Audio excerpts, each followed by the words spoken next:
Hello, and thank you again for joining us. During the presentation today, I will share some possible options we are considering that may impact the academic calendar for the 2020-2021 school year. Before we launch into today's learning, I want to frame the conversation by reflecting on the ripple effect COVID-19 has had on our nation. The panic of empty grocery shelves, canceled events, closed businesses, and empty classrooms has changed our lives dramatically. Adapting to this new normal has not been easy. School closures have impacted over 53.7 million students. Our students have not been in our classroom for weeks, and this has created a new sense of urgency on what we will need to do now to close the learning gap caused by COVID-19. It is our hope that today you will learn why we need to examine our 2020-2021 school calendar, and we're also going to learn about the intersessional calendar options and benefits.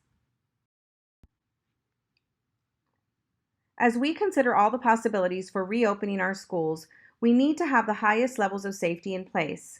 We must have a plan A, B, and C, and we must have a plan that is flexible enough to provide continuous instruction that is both online and in the classroom. The upcoming school year is likely to include some disruptions to that instruction that will lead to high student absenteeism and further learning loss. This is why it is so critical that we have built-in time during the school year so that we are able to adjust quickly to the challenges the next few months will bring. Adapting to this new normal has pushed us to think very differently than we ever have before. After examining several calendar recommendations from the Texas Education Agency, we are proposing an intersessional calendar that includes longer breaks dispersed throughout the year that provide flexibility and will help us address learning loss. Blended learning for students that would include online and in-class direct teaching.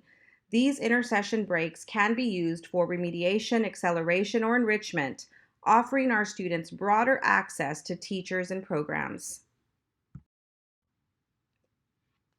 On this slide, you will see the major highlights of the board-approved calendar in green and the proposed changes in red.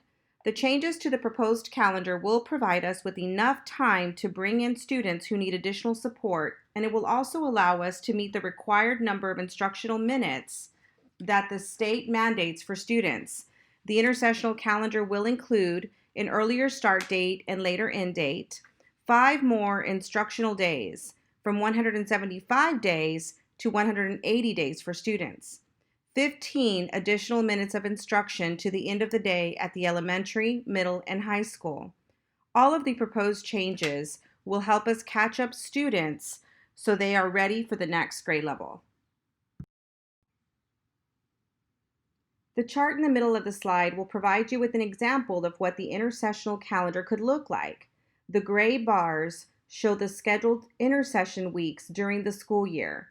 This example has 4 intersession weeks, one at the end of October, beginning of January after Christmas break, after spring break in March, and in June. During intersession weeks, students in need of instructional support will be required to receive face-to-face and blended learning options. Think of intersession weeks like summer school built in during the school year. Flexibility is key. The intersessional calendar will allow us to intervene throughout the year for students in need of support that goes beyond tutoring. Students will get the remediation needed, and teachers will get to focus their time and attention on students who need it most. By spreading out the school days into the summer, we will be able to minimize the summer slide. Numerous reports indicate that we will see multiple waves of COVID-19 pandemic over the coming months, with many reports stating that social distancing could last for the next 1 to 2 years. As a district, we must be cautious and plan for the well-being and academic success of our students. Knowing this, we must now plan for the next normal. Our students will need individualized small group learning opportunities, access to specialized courses of interest taught by highly qualified teachers, access to additional program supports for longer periods of time, and flexible time within courses of greatest need. The sample intersessional calendar we shared will allow us to do all of these things and more for our students. While we know that change is never easy, we are asking that you give this new calendar a chance as we move to what is now the next normal. Our district #1 outcome goal is to graduate all scholars, college, career, or military ready for their expected date of graduation. Again, thank you very much for your time and your feedback.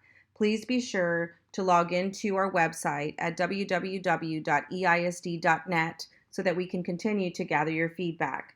Have a blessed day.